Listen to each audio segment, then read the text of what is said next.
राजस्थान सबसे खास आपके पास। राजस्थान में आपका स्वागत है दर्शकों। मैं हूं ललित ओझा। आज की खास रिपोर्ट देखिए। मां के संघर्ष और समर्पण ने बेटे को चार्टर्ड अकाउंटेंट बना दिया। लैपटॉप पर रिजल्ट देखते ही दोनों उछल पड़े। खुशी आंसुओं के रूप में छलक पड़ी। एक दूसरे को गले लगाया। यह मार्मिक दृश्य था राजस्थान के भीलवाड़ा में।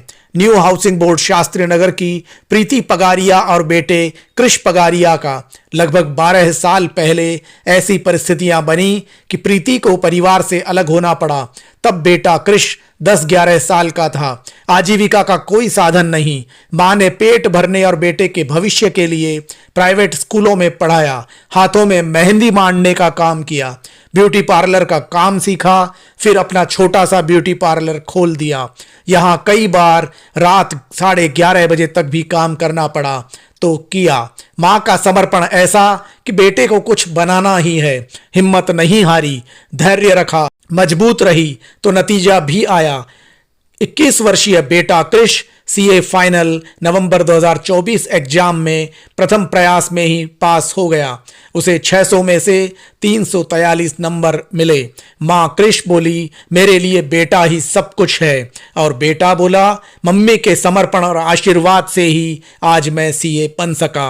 आज प्रीति महिलाओं के लिए मिसाल बन गई। ऐसी मां को नमन। थैंक यू सो मच मेरे को ये अपॉर्चुनिटी देने के लिए। बट एक्चुअली मेहनत तो मैंने अकेले नहीं करी, मेरी मम्मी ने मेरे साथ में करी। मतलब लाइफ में एक गोल क्लियर था कि अपन को सीए करना है, अपन को अपनी पेरेंट्स को, अपनी मम्मी को सपोर्ट करना है। एक्चुअली मेरी मदर मेरे लिए सिंगल पेरेंट है, तो मेरे को मेरी मदर को बहुत आगे तक ले जाना है लाइफ में। तो लाइफ में एक गोल क्लियर था कि अपन को बस वो खुशियाँ देनी जो मम्मी ने अपने लिए सेक्रीफाइस करी पूरी लाइफ में। पूरे अपने लिए जो घर को छोड़ा है, अपने लिए अपने फैमिली को छोड़ा है, अपने लिए सारे सेक्रीफाइसेस करे, अपने लिए कभी घूमने नहीं गए, कभी कुछ करा नहीं अपने लिए, अपनी पढ़ाई के लिए। वो चीज़ मेरे को बस पे ऑफ तो अपन कभी कर ही नहीं पाएंगे, लेकिन मेरे को बस उसका रिटर्न देना था मदर को। बस ये था माइंड में, इसलिए बस आज मैं सीए बन चुका हूँ मम्मी के आशीर्वाद से। कितने घंटे पढ़ाई की आपने? Almost 14 to 15 hours of day मैं पढ़ाई करता था, और इतना मच नीडेड, इतना करना भी चाहिए अपन को। किस तरह मैनेज किया?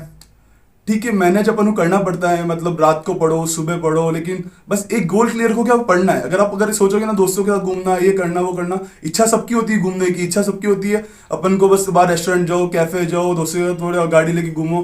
बट मेरे को इच्छा पहले बहुत होती थी, लेकिन जब मेरा लाइफ का टर्निंग पॉइंट आया ना, तब से मेरी सारी इच्छाएं मर गई। बस था कि सीए बनना है, अपन को कुछ करके दिखाना है। अब ठीक है, अब कौन घूमने के लिए मना कर रहा है अपन को, आराम से घूमो ना। तो इसलिए बस था कि मतलब 15-16 घंटे लगभग पढ़ता ही था मैं, कोशिश करके। Laxman sir, Piyush sir, Sunil sir and Amit Pokharna sir के अंडर उन्होंने मेरे को काफ़ी मोटिवेट करा, काफ़ी सपोर्ट करा। देन फाइनल की क्लासेस मैंने सारी वर्चुअली ली है। बीबी वर्चुअल से ली है, भविक चौकसी सर से ली है, प्रतीक जगती सर से ली है, शुभम केसवानी सर से ली है। आपकी इस सफलता का सबसे ज़्यादा श्रेय आप किसको देंगे?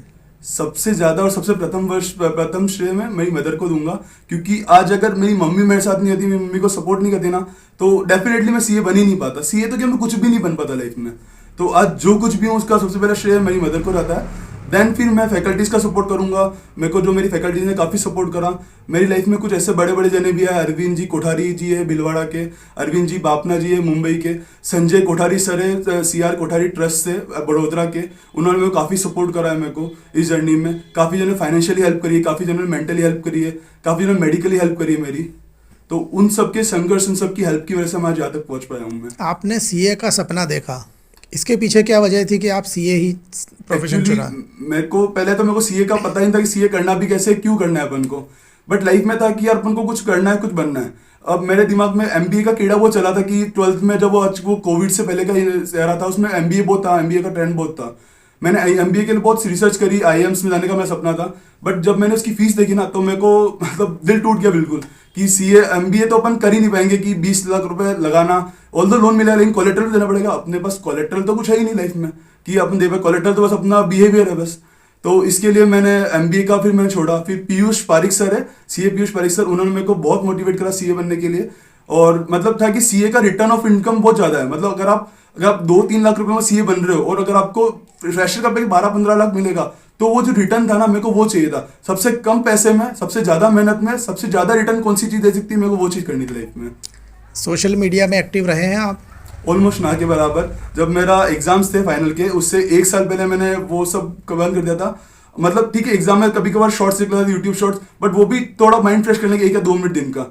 बट जो मैंने सोशल मीडिया से डीएक्टिवेटेड रहना इतने टाइम तक वो मेरे को अभी भी फेवर करता है, क्योंकि मतलब अब मेरे को देखने की इच्छा ही नहीं होती वो देखने की। मतलब ठीक है मेरा मन पूरा उठ गया उससे, अब लगता है लिंक्डइन देखो, उस पर कुछ सीखने को मिलेगी, गूगल पढ़ो, यूट्यूब पे व्लॉग्स देखो, इंटरव्यूज देखो, मॉक इंटरव्यूज करो, वो चीज़ मेरे को बहुत तो हेल्प बस करती है। संघर्ष तो बहुत करना पड़ा। मैंने अपनी खुद की फैमिली को सबको छोड़ दिया। मैंने यही सोचा था कि अपने कुछ नहीं, मेरे बेटे को मैं लेके निकल जाऊँ वहाँ से, ताकि अपने को कुछ कर सकूँ मेरे बेटे के लिए।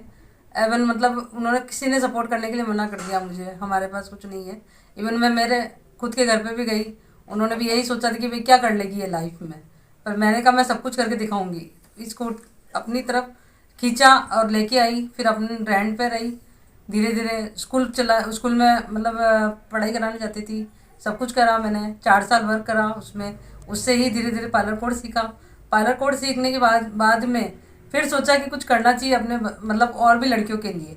मैंने वैसे 3 लड़कियों को सिखा चुकी हूँ, वो अपना खुद का कर रही है अभी भी, और आगे पीछे मैं भी सोचती हूँ कोई अच्छे से मिले और मैं उसको और बढ़ाऊँ आगे। और मेरे इसमें सपोर्ट मेरे बेटे का भी था, क्योंकि एक होता है ना अपन बाहर निकलते हैं, अगर बच्चा अगर पीछे रहता है वो गलत रास्ते पे चले जाए तो फिर बाहर निकलना भी मतलब नहीं है उस लेडीज़ के लिए। क्योंकि अगर मैं उसके भरोसे नहीं छोड़ जाती ना घर को, तो ये कुछ नहीं पा पाती। यहाँ तक भी मैं भी आई हूँ, इसके भरोसे ही आई हूँ, क्योंकि आज ये हर चीज़ लाइन में क्लियर है मेरा बेटा। मतलब हर चीज़ में पढ़ाई करना, टाइम से मेरे को वर्क देना, टाइम से हर चीज़ करना। तो मुझे भी लगा कि है ना आज मैं हिम्मत हो गई है, क्योंकि इसके पीछे मैं खड़ी हूँ, ये मेरे पीछे खड़ा है। हम दोनों एक दिल और एक जान ही है, ये समझ लीजिए बस। मैं आज की महिलाओं को एक ही संदेश देना चाहती हूँ, नारी हमेशा कुछ भी कर सकती है, ना किसी से डरना चाहिए, ना किसी से कुछ कहना चाहिए। अपना खुद का लक्ष्य पाने के लिए कुछ भी करो आप, पर करना चाहिए, मैं तो यही कहती हूँ। दोस्तों, आप हमारे चैनल में नए हैं तो सबसे पहले सब्सक्राइब करें, बेल आइकन दबाना न भूलें ताकि आपको रेगुलर नोटिफिकेशन मिलते रहें।